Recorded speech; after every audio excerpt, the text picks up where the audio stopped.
Binaha ang ilang bahagi ng Barangay Rojas sa Quezon City matapos umapaw ang isang creek. Umabot pa sa dibdib ang tubig sa ilang lugar. Alamin natin ang latest doon. May news to go si Alan Gatus ng DZBB. Alan.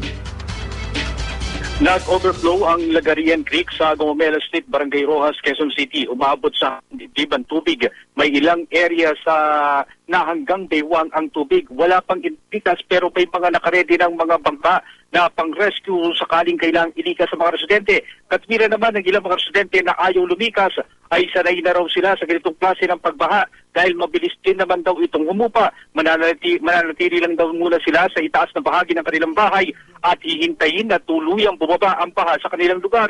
Sa bahagi naman ng Waling-Waling at Kampupot Street sa Ross District ay lampas baywang din ang baha. Sinamantala naman ng ilang residente ang pagtaas ng tubig sa creek para manguha ng mga kalakal na iniaanod sa tubig. At yan muna ang latest. Balik sa iyo, Hawi.